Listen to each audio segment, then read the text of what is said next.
from time immemorial, had always condemned the action of Chegumi. You cannot support evil. And when they say Northern elders came out to support, you cannot support evil. When you see evil, you must oppose it. You must go out against it. You must declare jihad against evil. Now, this mad idiot in America called Donald Trump said he's going to invade Nigeria. Listen very well. That he's going to invade Nigeria. And as a Nigerian, I promised him, and I still promise, that if Americans forcefully, disrespectfully enter this country, we'll fight them and we'll defeat them. To fight them. Are they not human beings like us?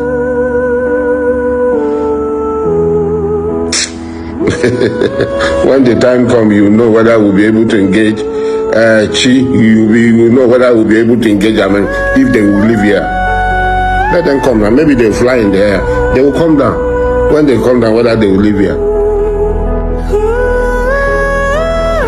I think their own, if one person dies, it pains them so much. Let them come, whether they will live here. Now let's return to that breaking story that I mentioned earlier. Nigeria's First Lady Oluremi Tinubu has met President Trump as the country collaborates with the United States to tackle killings by terrorist groups in northern Nigeria. The visit of Mrs. Tinubu may not be unconnected to the moves by the US government to crack down on killings in Christian communities in northern Nigeria.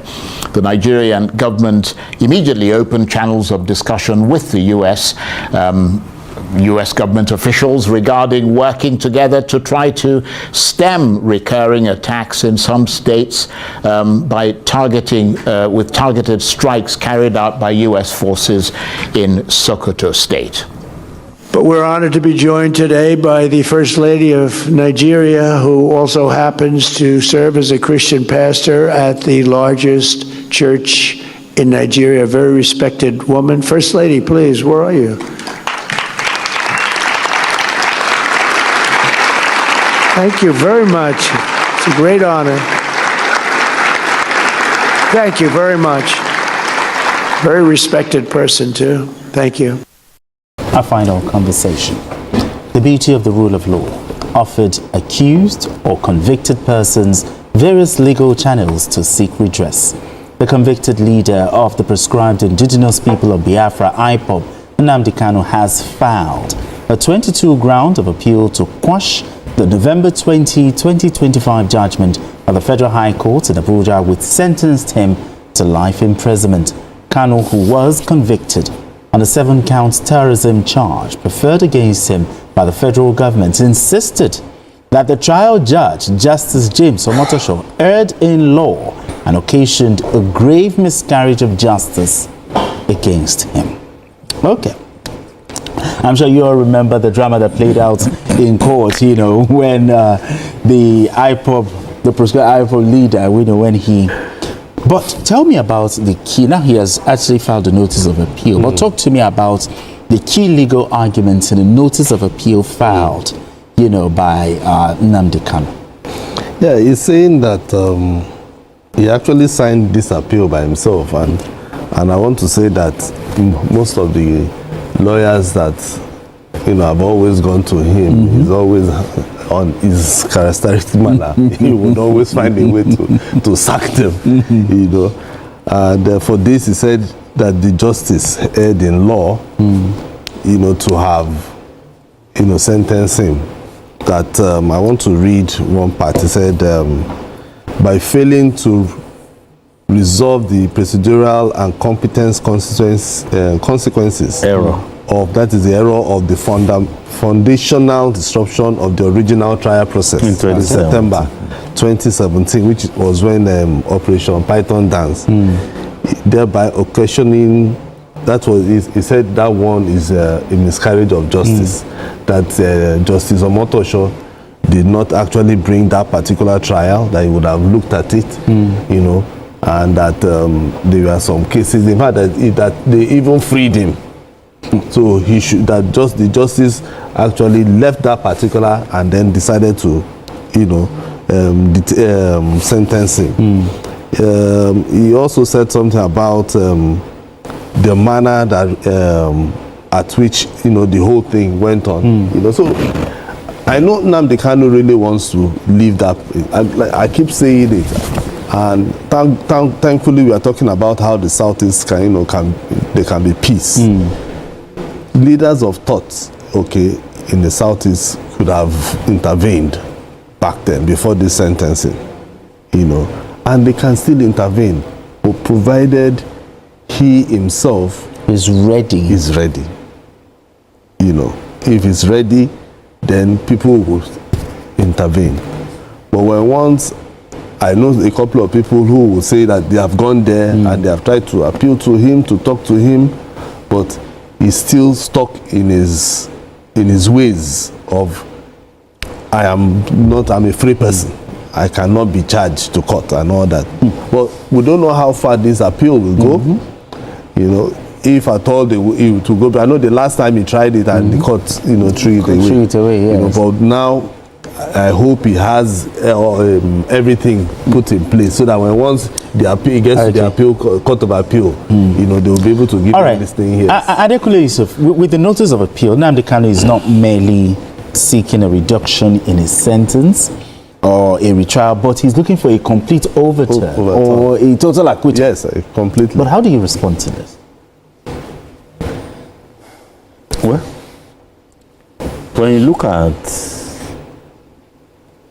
what is signed, he is of the opinion that the entire conviction by Justice Omatosho has no legal leg upon which to stand. He is of the belief that the 2017 episode and all of that that transpired, his objection at the level of court proceedings that was not resolved by the court. He's of the belief that should have first been resolved before going to enter into any, but that is his opinion.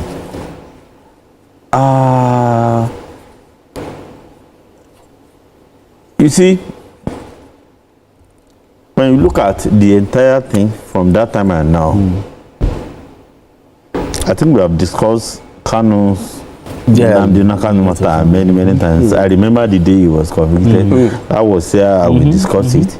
I'm still of the strong belief that Nnamdi Kanu's matter can best be resolved politically.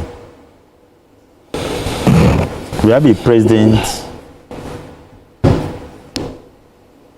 that understands governance, politics, and issues around those two topics. The Nnamdi Kanu matter, of course, we have some quagmires here and there to resolve, and one of them, I will be very honest to admit, is the Finland scenario of this young man called Simon Ekpa or Ekpo or whatever.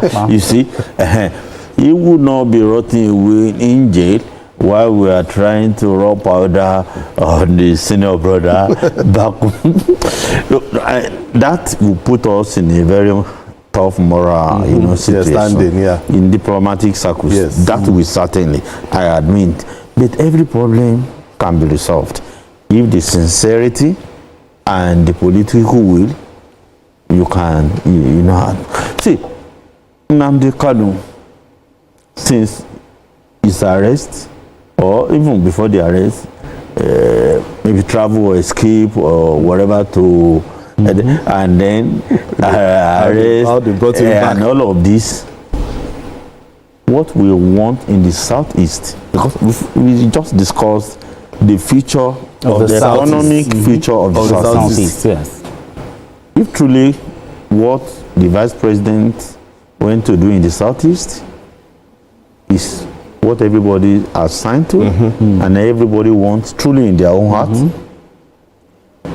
the first thing is to achieve peace. And achieving peace I don't believe can be done through the courts. The political, solutions, and by that, everybody will bring on board. We have to find a way around a problem. This Nnamdi Kanu conundrum can be resolved. I don't think the legal process, if you like put Nnamdi Kanu in jail forever, the problems are still there. We need to go back. This is our country, and then we don't have another place. That's why I said the president, is someone everybody knows, has enough knowledge about Nigeria, about development, about governance, about politics. So at this stage, are there ways people can interfere? I'm not talking about governors, because I don't believe in some of these short-term leaders who will come and expire within. I'm talking about people who are genuinely concerned about. You come up with a template. All right. The Southeast must move forward, and without that, Nigeria will not move forward. Anything we can do to achieve that, that will be fine. Absolutely. Thank you so much, Gentle Ben, for having this conversation with us. Asukwa James, Thank you for having me. coming around to save the day yet again. Thank you so much. Adekunle Yusuf. Yeah, the traffic. Thank you so Thank you so much. Okay. And that's it on Journalist Hangouts today. Join us tomorrow for another episode of the program. Yes, you can watch the repeat broadcast of this episode tonight at 11. Join us on Sunday from 1:30 to 3:30 p.m. for Journalist Hangouts on Sunday. We are on YouTube at youtube.com/TVC News Nigeria.